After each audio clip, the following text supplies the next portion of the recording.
Señoras, señores, bienvenidos. Gracias por acompañarnos un día más aquí a través de Médicos Online. Ya saben, los próximos minutos dedicados a la divulgación médico-sanitaria. Hace unas semanas tuvimos la presencia aquí en plató del doctor Fernando Palomar, académico de la Real Academia Europea de Doctores, doctor por la Universidad Politécnica de Cataluña, también fue profesor del Departamento de Óptica y Optometría de la Universidad Politécnica de Cataluña y actualmente es director de Centros Palomar. Es excelentísimo señor profesor doctor Fernando Palomar, porque ingresó en la Real Academia Europea de Doctores, tal y como hace unas semanas les presentamos el libro de ingreso con el tratamiento de las hemianopsias homónimas con los primas adosados de Palomar. Yo les decía en aquel momento que era un tema a pesar de los años y años que llevamos de divulgación, que desconocíamos, y siempre es bueno que vengan expertos para contarnos cosas nuevas. Nos quedaron cosas por contar, nos quedaron cosas por decirles, por saber, así que hemos vuelto a invitar al doctor Palomar y ha tenido la amabilidad de aceptar nuestra invitación. Don Fernando, gracias por estar con nosotros, doctor. Muy buenas. Bienvenido. Nos quedaron muchas cosas por comentar. Sí, es un tema muy amplio. Como por ejemplo la neurorehabilitación visual, que también es un tema, yo creo que bastante desconocido para el público en general, ¿no? Sí, y muy importante para el tipo de pacientes que comentamos el otro día de los pacientes hemianópsicos. Todos estos pacientes que han sufrido un ictus, un accidente cerebrovascular, sí. Normalmente una de las principales secuelas es una hemianopsia homónima derecha, izquierda o una cuadrantanopsia. Para que la gente nos entienda, una hemianopsia es el paciente aquel que ha perdido la mitad del lado, puede perder la mitad de la visión de la derecha o de la izquierda, y una cuadrantanopsia es un cuarto de visión. O sea, dentro del espacio de visión hay un cuadrante que deja de ver. Lógicamente esto les crea un gran problema de orientación, de ambulación o coordinación en su vida cotidiana, y esto, pues aparte del tratamiento con los prismas adosados de Palomar, podemos hacer ejercicios de neurorehabilitación visual. Claro, porque ver solamente la mitad es casi como no ver, o sea, o ver muy mal, es decir, yo creo que hace que la gente incluso cierre el otro ojo, ¿no? Bueno, es una desorientación total. El paciente va totalmente desorientado y no sabe muy bien. Perdemos la estabilidad también, pierde ¿no? un poquito la coordinación, el nivel de estabilidad. Totalmente.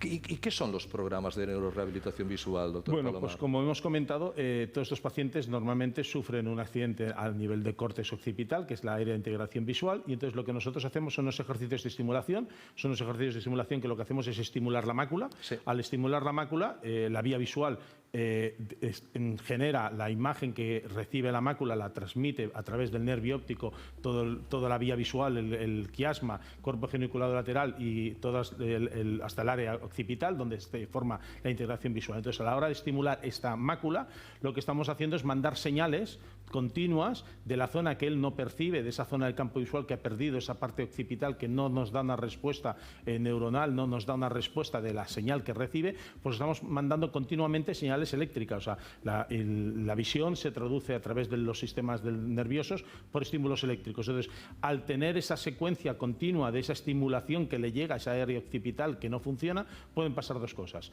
Que el área que está dañada quiera volver a activar, quiera volverse a poner funcional, y lo cual recupera el campo visual, o puede pasar que una zona adyacente de esa área neuronal que no funciona se dé cuenta que esa área no está funcionando y se produzca un proceso de neuroplasticidad, que un área adyacente supla la función del área dañada. Siempre estamos hablando de personas que han padecido un problema cerebrovascular. Sí, siempre estamos hablando de personas que han sufrido un accidente cerebrovascular, o han sufrido un ictus, sí, o han tenido un traumatismo craneoencefálico, o han pasado por una cirugía. Muchas veces tenemos pacientes que, lógicamente, el neurocirujano, al tener que entrar para quitar el tumor, pues se dañan unas zonas, digamos, de fibras. Ahí sí, realmente, en esos casos, cuando hay una extirpación de una zona, de un área occipital, lógicamente, si se ha extirpado o se ha quitado, no puede volver a funcionar. Claro. Pero en el momento que hacemos un proceso de neuroestimulación y conseguimos una recuperación de esa zona, solo lo podemos explicar por neuroplasticidad. Si esa zona que no existe ha dejado de funcionar y de pronto visualmente esa zona se recupera, pues lógicamente la única explicación es que una zona adyacente de esa zona que se ha extirpado coja la función de la zona que estaba dañada. Lo decía porque con el ictus siempre se ha dicho que tiempo es cerebro, ¿no? Que el cerebro, pues con todas las áreas que comporta, entre ellas la zona visual. Sí. ¿Es importante llegar a tiempo? ¿Es importante empezar esta neurorehabilitación lo antes posible, doctor Palomar? Bajo mi visión, sí. Realmente hay el concepto muchas veces que un paciente que sufre un accidente cerebrovascular le dicen espérese un año a ver qué es lo que recupera. Y el paciente está en su casa esperando un año sin hacer nada, pasándolo fatal, con la esperanza de a ver qué pasa. Al año le dicen que está igual y entonces viene el problema. Uno, el problema de que el paciente se da cuenta que ha perdido un año, que podía haber estado haciendo cosas. Y dos, un problema, digamos, psicológico. El paciente tiene durante un año la esperanza de que va a recuperar y cuando al año le dicen que está exactamente igual, que no ha recuperado nada, es un batacazo. El paciente muchas veces entra en una depresión. Entonces yo siempre digo, cuanto antes empieza el proceso de neurorehabilitación, el proceso de rehabilitación, más perspectivas o más posibilidades tenemos de recuperación. Porque si no, y es que además pierde confianza en que su problema tenga una solución. Bueno, el paciente lo que se desespera, el paciente ve que está, como dijéramos, abandonado de la mano de Dios. Absolutamente. Entonces hay que siempre darle una esperanza y hay que intentar siempre recuperar cuanto antes mejor. Con lo cual entiendo, doctor Palomar, que esto tiene que estar en conocimiento de los neurocirujanos, de las personas que atienden en quirófano a esta persona y sobre todo los rehabilitadores en el momento en que sale de quirófano para decirle, usted ahora ve solamente medio campo de visión o un cuarto de visión, ahora tendrá usted que hacer una rehabilitación, que lógicamente es una neurorehabilitación, y ponerle en contacto, pues por ejemplo, con usted, doctor Palomar. Bueno, ¿eso sería lo correcto? Sí, pero lo que pasa es que, la secuela de esta pérdida de campo para el neurocirujano es un mal menor.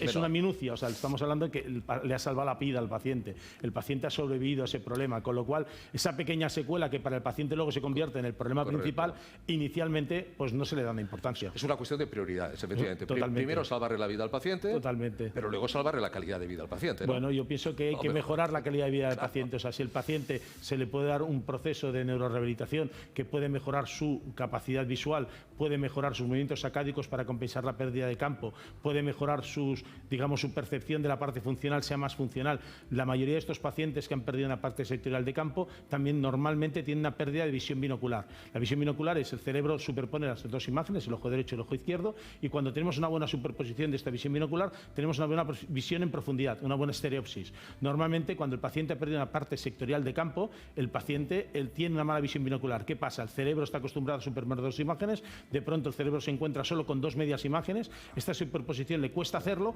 y en su campo sano también pierde la visión binocular, con lo cual yo siempre se lo digo a los pacientes, todo el proceso de neurorehabilitación es tanto para intentar que se den procesos de recuperación de la parte perdida, pero también es para que la parte funcional sea mucho más funcional y mucho más efectiva, lo cual también mejora la calidad de vida del paciente. Esto en estos problemas cerebrovasculares que hablamos, ¿en qué porcentaje se producen luego estas pérdidas de visión, doctor Palomar, aproximadamente? En cualquier paciente que ha tenido un accidente cerebrovascular, un ictus, la frecuencia de tener una pérdida sectorial de campo, si el ictus ha afectado a la zona occipital, diría que es del 100%. Pasa que todos los ictus afectan a la zona occipital, pero es una cosa muy frecuente, dijéramos, en pacientes que han sufrido un accidente cerebrovascular. ¿Qué necesita el paciente para poder realizar estos ejercicios? Nada, simplemente un ordenador, no tiene que ser ningún ordenador de última generación, cualquier ordenador en su casa con conexión a Internet, y a través de conectarse por Internet a nuestra plataforma, el paciente tiene su usuario y su contraseña, se le diseñan los ejercicios para él, para cada caso son diferentes, y el paciente simplemente desde su casa conecta el ordenador a Internet y entra a la plataforma y puede hacer los ejercicios. Muchas veces lo que pedimos al paciente es que conecte su ordenador a la pantalla del salón que tenga en casa. Sí. Normalmente las televisiones que tenemos en el salón son una pantalla grande porque a la hora de hacer ejercicios de estimulación buscamos un área amplia de estimulación. Cuanto más grande sea la pantalla, más efectiva será la estimulación. Entonces es cómodo. Yo pienso que no es nada complicado. Es los médicos online, esa medicina online que ha llegado para quedarse. Son los ejercicios online, totalmente. El tiempo que deberá hacerlos va a depender, imagino, del grado del problema que tenga. Realmente cada paciente va a ser un mundo. O sea, claro, no todo el mundo va a necesitar el mismo tratamiento, no todo el mundo va a necesitar los mismos ejercicios, no todo el mundo va a necesitar la misma pauta. Normalmente en pacientes que han sufrido un accidente cerebrovascular, la pauta, podríamos decir, de hacer ejercicios es entre 3-4 meses, y si a los 4 meses vemos que el paciente empieza a recuperar algo de campo visual central, seguimos hasta los 8 meses. Si vemos que el paciente no tiene una respuesta, que no hay una recuperación, pues lógicamente hay que ser claro y decirle al paciente, en su caso no hemos conseguido el objetivo deseado. Pero tenemos 8 meses de margen. Sí, tenemos 8 meses y el final no es nunca. Yo tengo pacientes que llevan, a lo mejor han estado haciendo ejercicios durante 3-4 años, pero hemos seguido haciendo ejercicios porque como ha ido habiendo recuperación, mientras haya recuperación tenemos que seguir insistiendo para conseguir más. Cuando vemos que la recuperación que tiene el paciente se estabiliza, pues lógicamente tenemos que ya parar. Doctor Palomar, estoy pensando a lo mejor espectadores o familiares que nos están viendo en este momento y que dicen, bueno, como usted decía, que hombre, el tiempo es relativamente importante según la patología que haya tenido, personas que a lo mejor porque el ser humano se acostumbra a todo y se puede llegar a acostumbrar a ver con un medio campo de visión durante tiempo, porque le han dicho no hay solución, don Federico, doña Francisca, no hay solución, y dice, bueno, si no hay solución, ¿qué vamos a hacer? Pues ¿vamos a darle esperanza a esas personas? Sí, sí, nosotros tenemos pacientes que después de una evolución de 7 o 8 años de no haber hecho absolutamente nada... ¿Pueden recuperar también? Hemos conseguido también algo de recuperación en campo visual central. Sí, no el 100%, recuperar un porcentaje. Un porcentaje de campo visual central y lo más importante, hemos conseguido mejorar su calidad de vida. Son pacientes que a veces se habían acostumbrado, pues dices, bueno, no puedo mirar a la izquierda, no sé lo que hay objetos hay, entro en un centro comercial y no sé qué hay a la izquierda, voy por la calle no sé qué hay a la izquierda y de pronto en el momento que le adaptamos los prismas adosados de Palomar o le hacemos la neurorehabilitación, el paciente mejora su calidad de vida, volviendo a tener una percepción completa de su campo visual. Pues don Fernando Palomar, excelentísimo señor profesor doctor Fernando Palomar, le agradezco muchísimo que haya estado con nosotros. Seguimos en contacto. Entre otras cosas, me gustaría que se acercara por el programa que también de radio que tenemos, el Salud y Calidad de Vida. Estaré encantado en hacerlo. Muchas gracias. Un placer, cuídese mucho. Gracias. Gracias, doctor Palomar. Aquí seguimos con todos ustedes, aquí seguimos con más argumentos en Médicos Online. Como ustedes saben, la obesidad, sobre todo ya la obesidad, no aquello que te sobran 5 o 6 kilos, no, cuando ya entramos dentro de lo que dice el IMC, el índice de masa corporal, como obesidad 1, obesidad 2 o incluso obesidad mórbida, estamos hablando de una enfermedad. Hay que tener muy en cuenta todo eso. Una obesidad que puede afectar a lo que se llama el síndrome metabólico, entre ellos la diabetes. Si cuando además de obesidad tienes diabetes, pues ahí hay una pareja de baile que no casa demasiado bien y hay que buscar una solución. Nosotros vamos a saludar al doctor Carlos Ballesta, director del Centro Laparoscópico. Doctor Ballesta es un complejo médico de alta tecnología que constituye un grupo de cirujanos con amplia experiencia, tanto en cirugía general y digestiva, siendo pioneros en cirugía laparoscópica en España. Doctor Ballesta, don Carlos, muy bienvenido y gracias por acompañarnos. Gracias, ha sido un placer. Doctor Ballesta, ¿cuándo está indicada la cirugía de la obesidad? ¿En qué momento deciden, por salud, que no por estética, lógicamente ya a estas alturas de la báscula, ¿no? ¿Cuándo deciden la operación? Bueno, el concepto de indicación quirúrgica en cirugía bariátrica o de la obesidad está muy estandarizado. O sea, dividiendo el peso de la persona por lo que mide al cuadrado, o sea, por la talla al cuadrado, esto nos va a dar un número que se llama índice de masa corporal. Cuando este número es superior a 35 y tiene alguna comorbilidad, o sea, enfermedades que produce obesidad, como puede ser la diabetes, la hipertensión, la apnea del sueño, la colartralgia, el hígado graso, etc., entonces está indicada la cirugía bariátrica o de la obesidad. No obstante, cuando este índice de masa corporal alcanza los 40, que es cuando llamamos obesidad mórbida, independientemente de que hayan aparecido enfermedades o aún no lo hayan hecho, porque sabemos que lo harán, está indicada también la cirugía. O sea, índice de 35 con comorbilidades o superior a 40 con o sin comorbilidades. Lógicamente estamos hablando de personas que entiendo que primero habrán hecho todo tipo de dietas, habrán hecho todo tipo de actuaciones para bajar el peso, pero que por una razón o por otra evidentemente es imposible y está afectando al área de su salud. ¿Cuáles son las ventajas que obtienen sus pacientes, doctor Ballesta, después de haber realizado una cirugía bariátrica de estas características? He de añadirle que exigimos también, junto a los índices de masa corporal, que el paciente tenga un problema de obesidad como mínimo de 5 años antes, donde han fracasado previamente las dietas, la medicación o otros procedimientos mini invasivos como puede ser el balón gástrico. Pero exigimos un periodo previo, no directamente van toda la cirugía. Cuando ya está indicada la cirugía y cuando realizamos, hay 3 puntos ventajas que van a tener. Primero, vamos a eliminar las comorbilidades, vamos a evitar o vamos a curar que el paciente sea diabético, se le va a curar la diabetes, se le va a curar la hipertensión, va a dejar la máquina de CPAP para respirar por las noches, se le van a desaparecer obviamente los dolores articulares de las rodillas, de los tobillos, la insuficiencia venosa, pero sobre todo también, que a veces es muy difícil de medir, es la gran autoestima, cómo mejoran estas personas.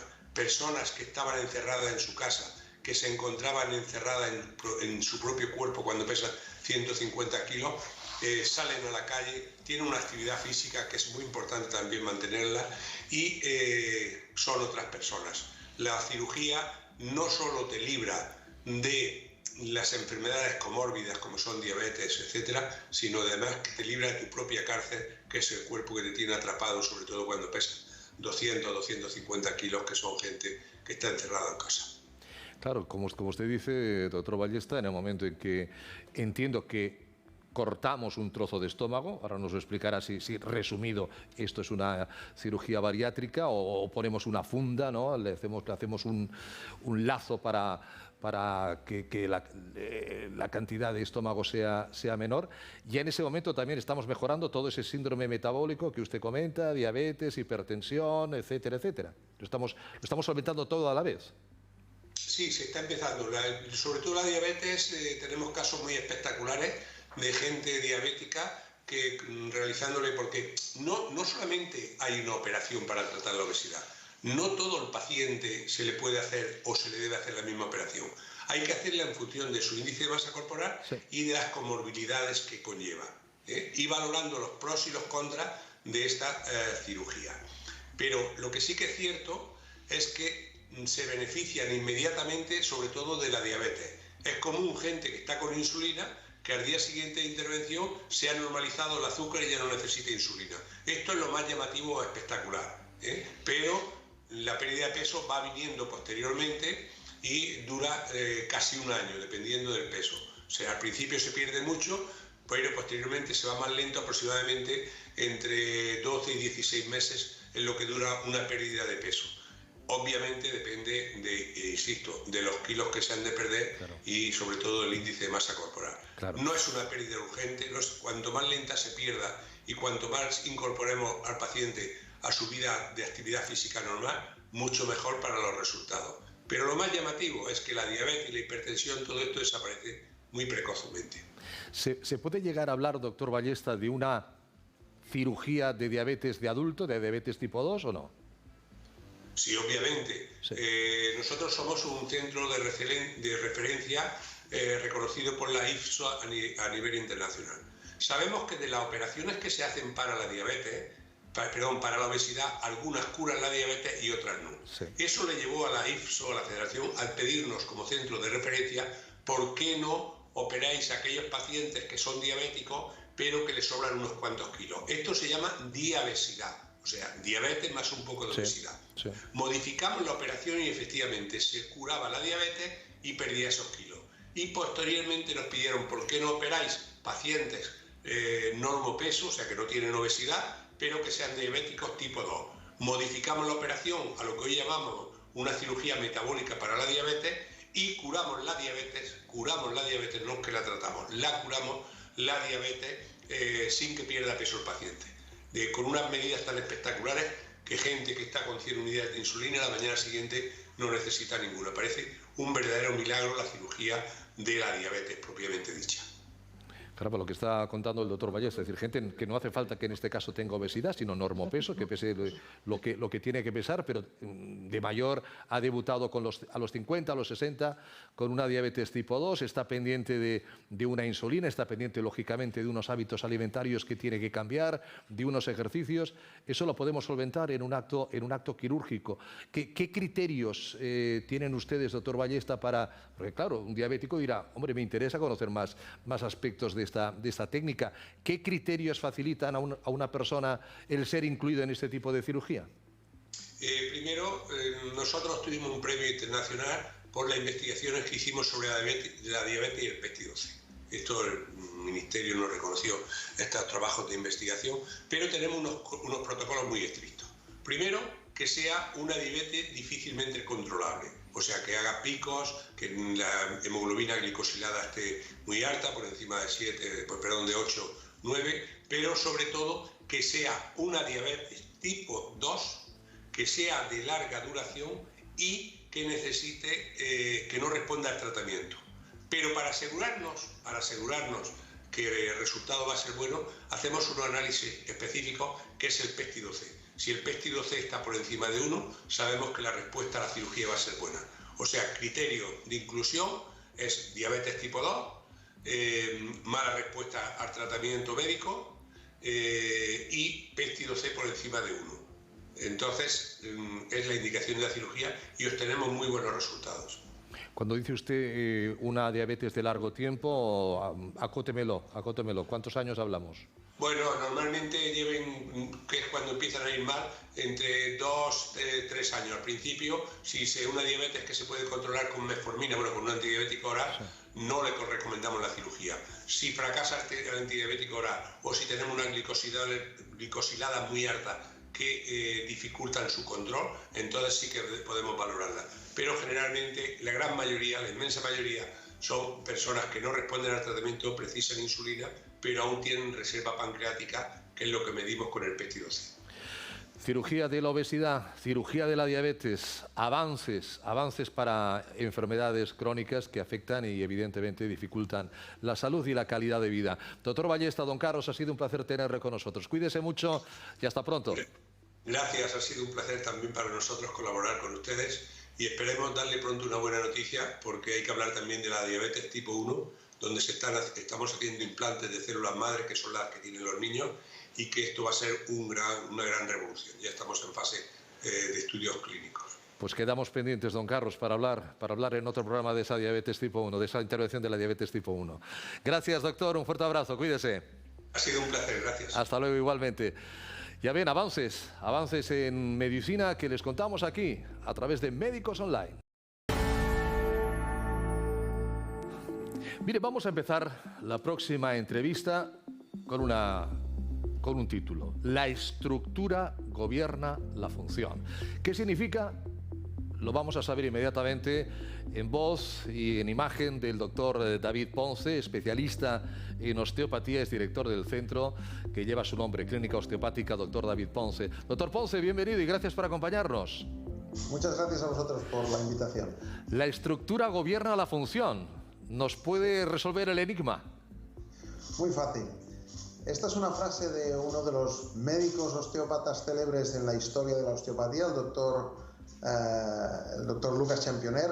Hay muchos nombres célebres y sí, hablaremos del más importante, el doctor Steele, pero es una frase que viene a decir que nuestro cuerpo es una estructura en la que está bañada en fluidos, bañada en líquidos, y que esta estructura es la más principal. Si lo trasladáramos a un edificio que está en construcción, pues los cimientos de ese edificio deben ser lo suficientemente bien puestos para que la funcionalidad de lo que sería el edificio pues vaya bien.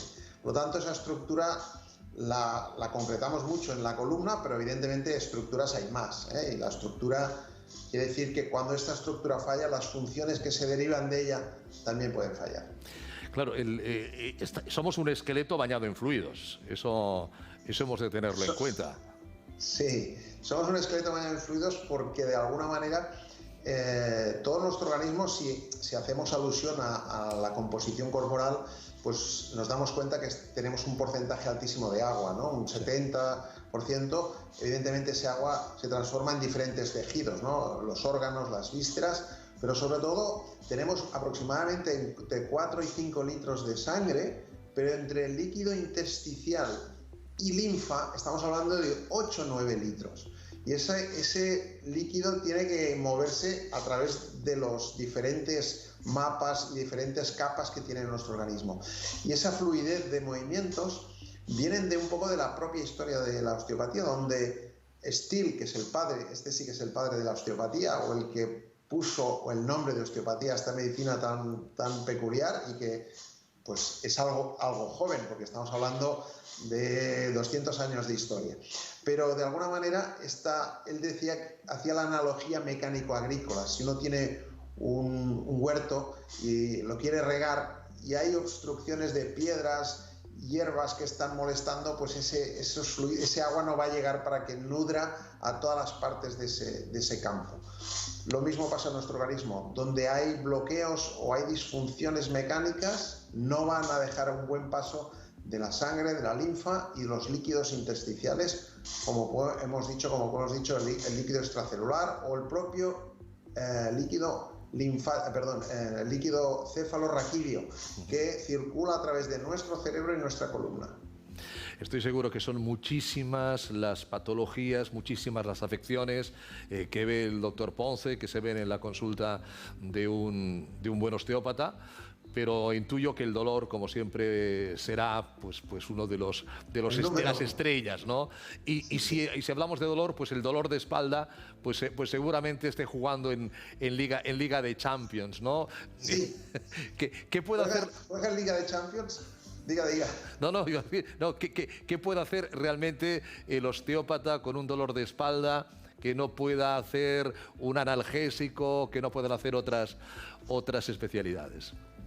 Pues cuando hablamos de la estructura mecánica, cuando decías Liga de Champions, el dolor de espalda, en concreto la lumbalgia, es la primera enfermedad mundial que más coste sanitario cuesta a las arcas de todos los países. En el mundo es la primera patología con más gasto sanitario, la lumbalgia. Y una pastilla nunca va a poder hacer un desbloqueo, una movilización articular para liberar unas carillas articulares que han quedado bloqueadas, para descomprimir un disco que está comprimido por culpa de un sobrepeso, de una artrosis. Nunca va a poder una pastilla, sí, es decir, puede bajar algo la inflamación, pero siempre tiene un precio. Y normalmente el precio de la hipermedicalización está en consecuencias paralelas, como ya sabemos, que son deseables. Por lo tanto, ¿qué hace la osteopatía? Bueno, el osteópata lo que debe hacer siempre es una anamnesis, como en cualquier parte de la medicina. Es decir, en osteopatía no solo nos interesa si se ha agachado, si ha cogido un peso, me interesa tanto lo que come, cómo es su descanso, me interesa su estrés y me interesa su estado de vida, ¿no? En general, incluso su estado emocional. Un médico de principios del siglo, el doctor Sir William Osler, dijo una frase muy interesante que dice: los órganos lloran las lágrimas que los ojos se niegan a derramar. Y cuando hay tensión acumulada, normalmente lo hace en nuestros órganos. Y la columna es uno de ellos. Bonita la frase, nos la apuntamos, doctor Ponce. ¿Cuáles son las...? A ver, usted habla de la medicina holística, evidentemente, de ver al ser humano como un todo, ¿no? Me duele las lumbares, lo que la gente dice, me duelen los riñones. Bueno, vamos a ver por qué es, y seguramente eso tendrá pues una consecuencia, a lo mejor en otra parte, en otro extremo del organismo. Pero las herramientas del osteópata son sus manos, doctor Ponce. Ahí están, ¿no? Exactamente. Esas son las herramientas. ¿Y cómo las entrena un osteópata para llegar a ser un buen profesional en su materia? Bueno, yo siempre he tenido la suerte de formar a más de 10.000 alumnos en España, en Europa y en el viejo continente. Sí. Y tengo la suerte de que yo siempre digo, quien más aprende al enseñar es uno mismo, porque después de formar 10.000 alumnos, pues las manos evidentemente se van entrenando. Hay quien tiene más habilidades y quien menos, por supuesto, y como todo, habrá buenos mecánicos o no. Yo siempre digo que a nosotros alguien nos ha dicho que somos los ingenieros de la columna y debemos tener mucho cuidado. De hecho, realizamos técnicas que tienen un alto riesgo y por lo tanto ahí sí que intento siempre decir a los pacientes que si van a otro país o se mudan de ciudad, siempre busquen osteópatas que estén titulados con una titulación que sea oficial, porque por desgracia en nuestro país aún la regulación concreta y exacta y absoluta no existe. Y por lo tanto siempre soy un defensor de que se normalice, que de alguna forma se haga de manera real. Pero al final ese entreno a base de, como un cirujano, pues nunca operará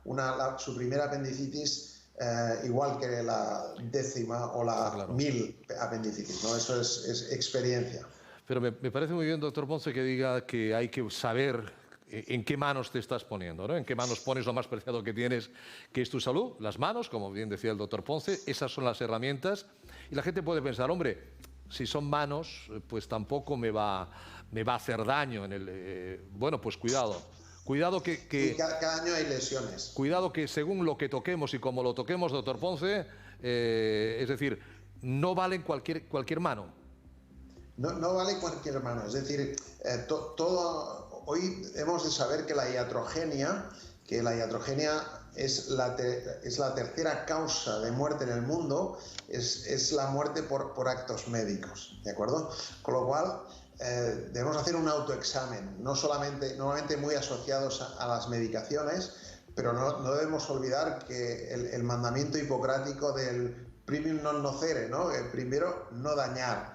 Y ese pensamiento hipocrático, que es un pensamiento holístico, al fin y al cabo, es un pensamiento muy cerca a la osteopatía, que es dejar que el cuerpo haga su función. Nosotros somos meros herramientas para que el cuerpo actúe de manera natural y de manera que su metabolismo se relance. O sea, nosotros no curamos nada, es la acción de nuestras manos que ayudan al organismo a reequilibrarse, porque el organismo tiene su manera de reequilibrarse. Y de ahí pues la importancia de tener esos 4 puntos que yo siempre digo, que es la alimentación, el descanso, el ejercicio físico y por supuesto la estabilidad emocional, que eso es lo que nos cuesta más en el mundo moderno. Pues doctor Ponce, de verdad que me ha encantado conocerle, me ha encantado hablar con usted, que nos hablara un poco de la osteopatía. Nos quedan muchísimos temas por comentar, obviamente, y espero que tengamos ocasión de hacerlo. Doctor Ponce, muchísimas gracias. David, ha sido un placer. Igualmente, un placer. Gracias, cuídese. Médicos Online, ya saben, aquí, con todos ustedes, en TVCAT. Continuamos en Médicos Online. La importancia de unos ojos, sobre todo la importancia de una mirada. Bueno, pues esa mirada que puede ser preciosa porque puede haber unos ojos magníficos, con un color apasionante. Bueno, pueden verse truncados por un problema de párpados, tanto superior como inferior. Eso entra dentro del mundo de la cirugía estética, de la cirugía plástica. Nosotros tenemos afortunadamente en el programa un excelso cirujano plástico estético reparador como es el doctor Jesús Benito de Anti-Aging Group Barcelona. Doctor Benito, don Jesús, bienvenido y gracias por acompañarnos. Hola, muchas gracias. Los párpados, alguien dijo que son las persianas de nuestros ojos, pero a veces esas persianas se cierran y sin quererlo nosotros, ¿no, doctor Benito? Es el párpado caído, uno de los problemas que ustedes deben de ver y tratar en Anti-Aging Group Barcelona. Efectivamente, además ahora desde que tenemos lo de la mascarilla parece que se ven más. Entonces la cuestión aquí es que con la edad, a partir de los 30 prácticamente, empezamos a tener un poquito de exceso de piel aquí en el párpado y empiezan las bolsas también, ¿vale? Y eso nos va dando un aspecto cansado, a veces enfadado, al final del día sobre todo, y esto afea, como has dicho muy bien, hay gente con ojos azules muy bonitos, pero claro, si tienes toda la piel aquí colgando, pues la cosa que se ve mucho peor. Sí, sí. Son dos problemas distintos, evidentemente, la caída de párpado, las bolsas. Eso se llama blefaroplastia, si no estoy mal informado, y es una técnica que ustedes realizan cada vez más, porque también cada vez más es gente joven la que tiene esta problemática y con... bueno, pues el ritmo, ahora con la pandemia no lo sé, pero con el ritmo laboral que había años atrás, la gente, bueno, pues quiere rejuvenecerse también y no tener ese aire cansado. ¿Cómo se realiza una blefaroplastia, doctor Benito? Bueno, una blefaroplastia es una cirugía que normalmente se realiza con anestesia local. Se pueden hacer los 2 párpados superiores o los 2 inferiores o los 4, depende de lo que se necesite. Sí. En los párpados superiores normalmente quitamos el exceso de piel, el teloncito este que se forma aquí. Las mujeres normalmente empiezan a detectarlo porque no se pueden pintar y el rímel y estas cosas pues se corren, ¿no? No se quedan fijos. Y luego la bolsa, que también es muy típico, a veces es genética, hay gente que tiene bolsa ya desde muy joven. Sí. Y eso se hace también por anestesia local. Dependiendo de si hay mucha piel o no piel, a veces entramos por dentro del párpado y solo tratamos las bolsas, o a veces lo hacemos por fuera. Y hay un tercer componente muy importante en los párpados, que es la ceja. que la ceja puede estar caída y es la responsable de que exista un exceso de piel en la parte lateral y a veces necesita un tratamiento adicional. O sea, que eso lo primero que hay que hacer, como siempre, es ver al paciente, diagnosticarlo y ver qué problemas tiene y a partir de ahí, pues, ofrecerle la mejor solución. Lógicamente, como bien dice el doctor Benito, es un tema antiestético, pero es un tema también de salud, es un tema que además nos va a ir cerrando también los ojos en el caso del párpado superior, no vamos a tener menos campo, digámoslo así, de visión, pero justamente estamos hablando del ojo, estamos tocando el ojo, estamos tan cerca del ojo, eso habrá mucha gente que dirá, tengo un reparo porque, a ver, bueno, ahí está el doctor Benito y todo su equipo, son técnicas a través de láser, son técnicas, entiendo que tremendamente finas y perfectamente dirigidas para que el globo ocular quede a salvo absolutamente de cualquier tipo de intervención. Bueno, efectivamente, a veces el exceso de piel puede hacer que cueste, va pesando y disminuya el campo visual. Pero en cualquier caso, el ojo es que ni lo vemos, o sea, estamos muy cerca, pero primero lo protegemos siempre con unas lentillas, de manera que ni siquiera de manera accidental podamos lesionarlo. Y segunda, que parezca mentira, estamos lejos. ¿Es una cirugía de precisión? Sí, lo es, hay que aprenderla, hay que saber hacerla, es una cirugía delicada, pero la verdad es que en principio no tiene que haber ningún problema en absoluto con el ojo, aunque dices, es que me van a tocar el ojo, no, yo el ojo ni lo toco, ya, nada.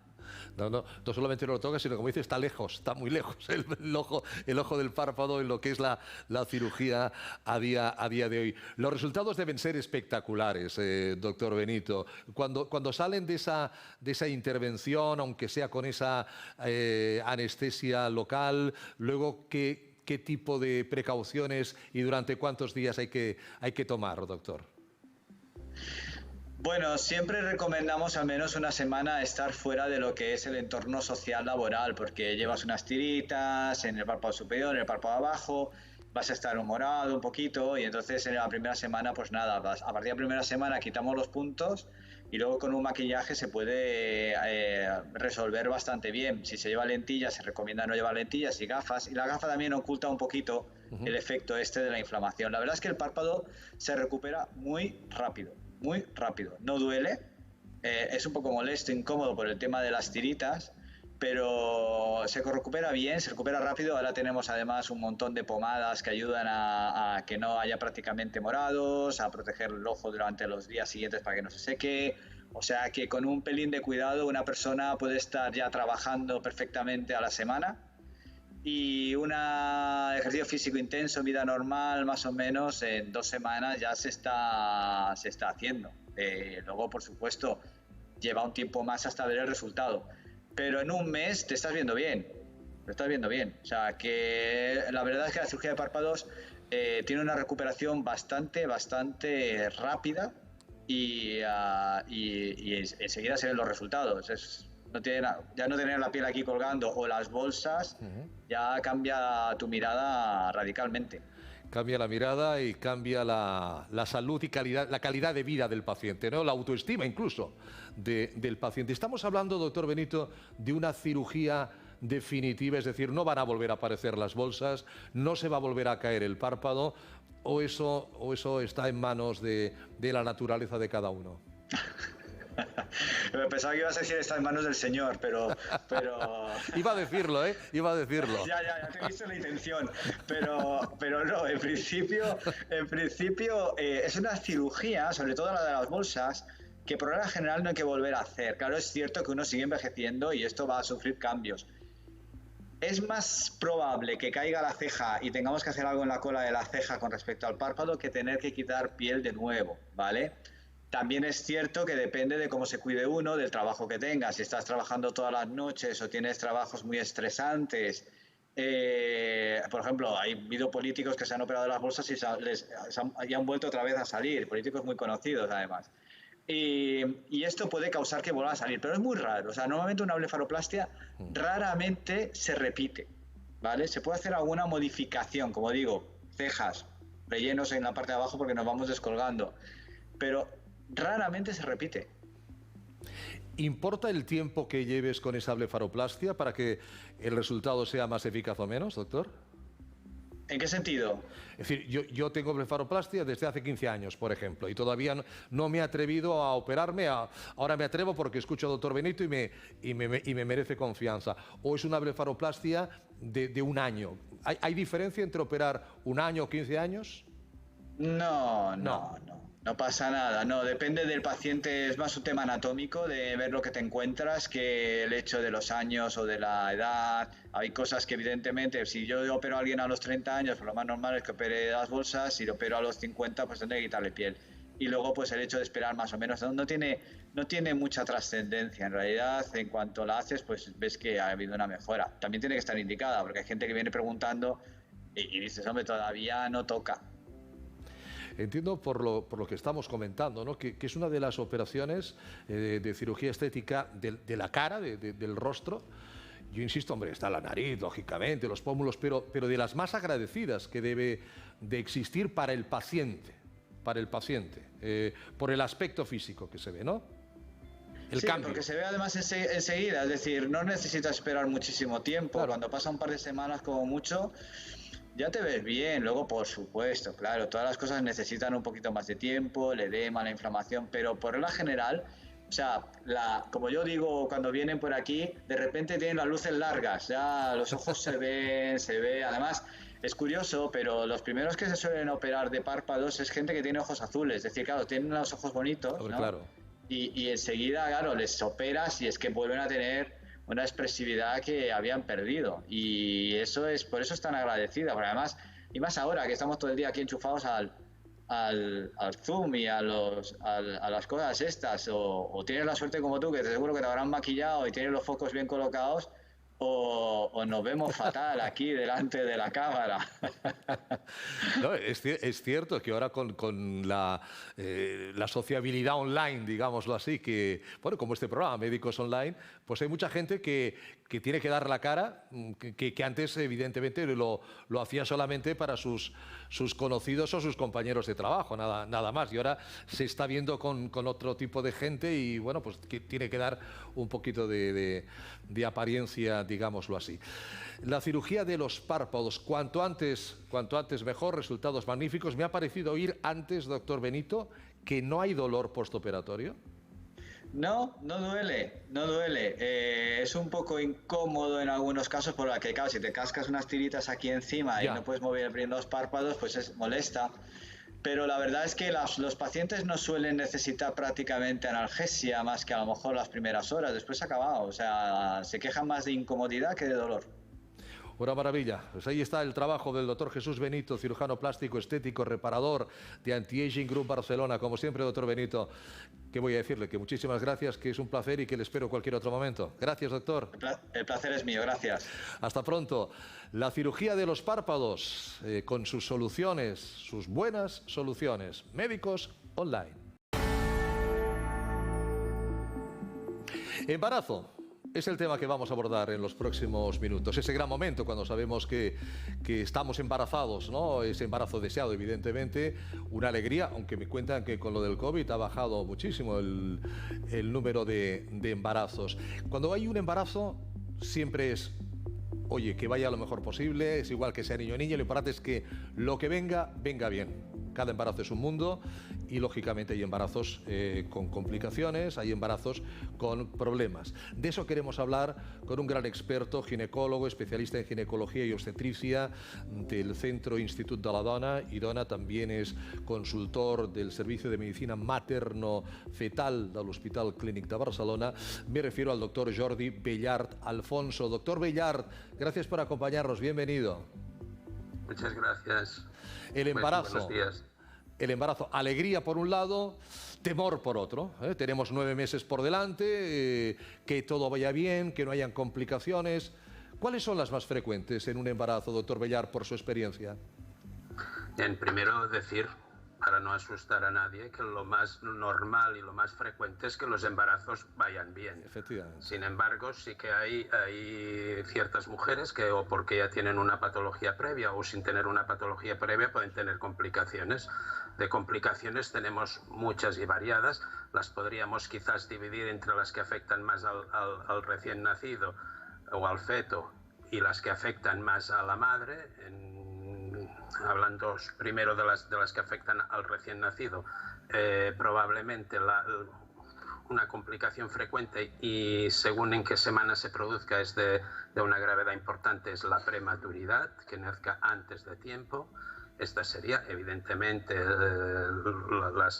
los problemas relacionados con malformaciones del feto o anomalías genéticas también serían otro gran grupo. Y de cara a la madre pues tenemos complicaciones muy frecuentes como la diabetes gestacional o los trastornos hipertensivos del embarazo, que estarían dentro de este grupo de complicaciones relativamente frecuentes, aunque, vuelvo a repetir, en general, si nos miramos la totalidad de los embarazos, son complicaciones poco frecuentes, porque lo normal es que no aparezcan y que los embarazos vayan bien. Además, hoy los embarazos están tremendamente controlados, con todas las ecografías, con todas las pruebas, en el caso que sean necesarias, diagnósticas que hay. Digo porque lo de las malformaciones que usted comentaba, doctor Bellar, pueden ser detectadas muy prematuramente y algunas incluso ustedes pueden intervenirlas de manera incluso en el propio claustro materno, ¿verdad? Es correcto, sí. Hoy en día aproximadamente casi un 5% de embarazos se acompañan de alguna malformación en el feto. Las hay evidentemente más graves, que son muchas veces incompatibles con la vida o con una vida muy difícil y que muchas veces llegan a una interrupción del embarazo, pero las hay otras que son menos importantes, menos graves, son malformaciones menores que son compatibles con una vida completamente normal. La mayoría se diagnostican prácticamente todas antes de las 20 semanas. Sí que hay algún grupo que son de aparición más tardía o son muy pequeñas, como pequeñas comunicaciones a nivel de los septos que dividen los ventrículos y las aurículas del corazón, lo que llamamos comunicaciones interventriculares o interauriculares, que a veces son difíciles de ver cuando el feto es muy pequeño y se diagnostican más tarde, o otras malformaciones de aparición más tardía, como pueden ser dilataciones de los riñones, que también son complicaciones más tardías y habitualmente, de todas maneras, todas estas complicaciones que aparecen más tarde tienen poca repercusión después en la vida del recién nacido. Y, por lo que me ha preguntado, también hay una serie de complicaciones que serían o malformaciones que tienen actualmente o un tratamiento durante el embarazo a través de técnicas fetoscópicas, que es hacer una cirugía con el feto dentro del útero, y que no son muchas, pero que sí que tienen una repercusión sobre el pronóstico de estas malformaciones. Imagino que ahí en Idone, y sobre todo en el Instituto de Materno-Fetal del Clínic, un tema usted lo ha comentado, el niño prematuro. También se ha avanzado mucho en el niño prematuro. ¿A partir de qué semana se considera prematuro, doctor Bellart, a día de hoy?